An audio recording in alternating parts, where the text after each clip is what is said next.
Naik sir स्वर्गीय दरबारातून आपल्या आई बाबा आज हा सगळा कार्यक्रम बघताय. दिल्लीच्या लाल किल्ल्यावरती नरेंद्रजी आहेत, महाराष्ट्राच्या शिवतीर्थावर देवेंद्र आहेत आणि आशादीपच्या व्यासपीठावर रवींद्रजी आहेत. गोदाबाईने सांगितलं आज स्वर्गीय दरबारातून आपले आई बाबा हा कार्यक्रम बघताय. खरं तर हा कार्यक्रम एखाद्या लाल मातीच्या मैदानावर व्हायला पाहिजे होता आणि तो होईल. सर आपलं कर्तृत्व एवढं आहे की 1 महिना आपण इतकं सुंदर आयोजन करू शकाल, इतका सुंदर सेवानिवृत्तीचा कार्यक्रम आपण करू शकाल. धुळ्याच्या पांझरा नदीच्या काठावरचं गरुड मैदान आपली वाट पाहत, जळगावची खांद्याची माती आपली वाट पाहत, नाशिकचं यशवंत व्यायाम मंदिर आपलं वाट बघताय. लाल माते अनेकांना आपण उभं केलं, अनेकांना आपण मार्ग दाखवला. लाल मातीच्या साक्षीने सेवानिवृत्तीचा कार्यक्रम ती माती सुद्धा आशादीपच्या व्यासपीठावर आली आहे आणि बघताय. स्वामी विवेकानंदाची शाळा, त्या शाळेचे आपण माझे विद्यार्थी, पंचवटी महाविद्यालयाचे आपण माझे विद्यार्थी आणि आपली कारकीर्द आपल्या आयुष्यात जे जे गुरु आले त्या गुरूंनी आपल्याकडे गुण ओळखले आणि त्यांच्या मार्गदर्शनानुसार आपण वागत गेला. म्हणून आजचा सुवर्णमय क्षण आज आम्ही सर्व बघतो. सर भ्रमणध्वनीच्या काळामध्ये गोदाबाईने सांगितलं स्वर्गीय दरबारातून नाईक सरांचे बाबांनी पत्र पाठवलं आहे आणि त्या आई बाबांना आज अभिमान वाटतोय, गौरव वाटतोय.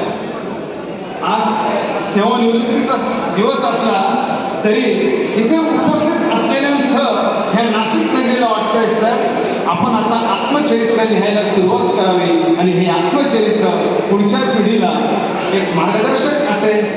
मी आपल्या सर्वांच्या उपस्थितीत हे ओवी गौरव प्रमाणपत्र आणि हे अभिनंदनाचं पत्र सर हे आपल्या आई बाबांचं शुभेच्छांचं आशीर्वादांचं पत्र आहे. आपण हे पत्र वाचल्यानंतर रात्री आपल्याला नक्कीच आपले बाबा आपल्याशी बोलत आहेत. पुण्यश्लोक श्री अहिल्यादेवी होळकर पुलावरून गोदाबाईच्या काठावरून गोदाबाईचं सेवानिवृत्त पत्र, स्वर्गीय दरबारातून अभिनंदन आणि शुभेच्छांचं आशीर्वादांचं पत्र आहे.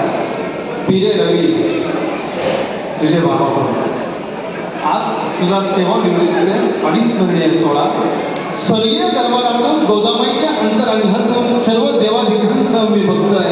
पोरा तुझा अभिमान वाटतोय.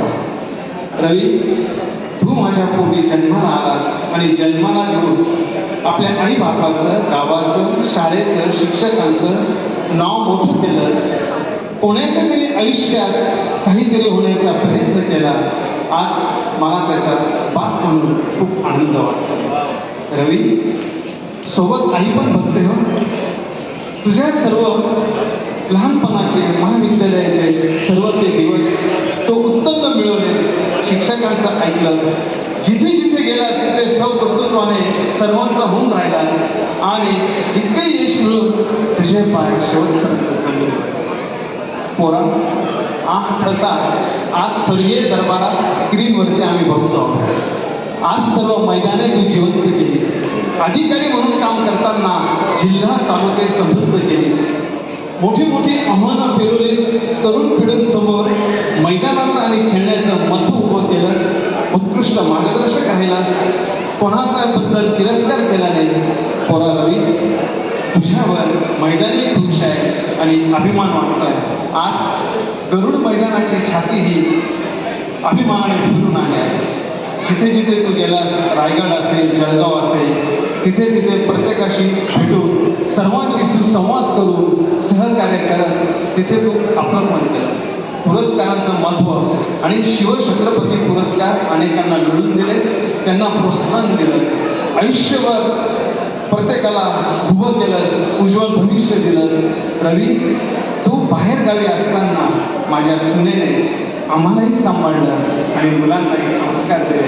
आम्हाला त्या सुनेचाही अभिमान वाटतो. रवी आज स्वर्गीय दरबारातून अनंताश्रमच्या जलाभिषेक आणि अभिमान वाटावा असं हा स्वर्गीय सोहळा मी बघतोय. आज ह्या कार्यक्रमाला मी उपस्थितच आहे, पण एक मनातलं पत्र बापाने मुलासाठी काहीतरी लिहावं हे शुभेच्छांचं पत्र मी तुला देत आहे, त्याचा तू स्वीकार कर. मी उपस्थित सर्वांना अशी विनंती करतो, आपल्या जागेवरती उभं राहून टाळ्यांच्या गजरात सरांना एक मानवंदनाचं पत्र देऊ. अरे माझ्या गौरवबाईला, माझ्या महाराष्ट्रातल्या राजकोट जिल्ह्यांना, माझ्या मैदानाला, माझ्या लाल मैदानाला आज प्रश्न पडेल, एक बापाने स्वर्गीय दरबारातून कर्तृत्व मुलांना दिलेलं पत्र एकदा हात उंचावून बघून टाळ्यांच्या गजरात सेट हे पत्र देऊया. आणि मी सरांना विनंती करतो, मान्यवरांना विनंती करतो की सर आपण या पत्राचा स्वीकार करावा. हे भावस्पर्शी पत्र आहे, हे हृदयाचं पत्र आहे, हे बापाने मुलांना लिहिलेलं आशीर्वादाचं पत्र आहे. जय गोराबाई, जय त्र्यंबकराज, जय आशादेव. आणि ज्या नाईक परिवाराचा तुम्ही उद्धार केला त्या नाईक परिवाराचा विजय असो. जय जय महाराष्ट्र, छत्रपती शिवाजी महाराजांचा विजय असो. असे मुलं महाराष्ट्रात घडत राहो आणि त्या आईबापांना स्वर्गीय दरबारात अभिमान वाटत राहो. जय गोराबाई.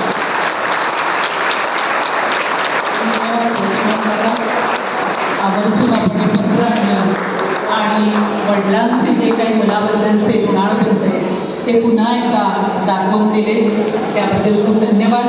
असंच आईचं पत्र आमच्या पवार मॅडम घेऊन आलेले आहेत, त्यांना मी ते 2 मिनिटात वाचण्यासाठी विनंती करते.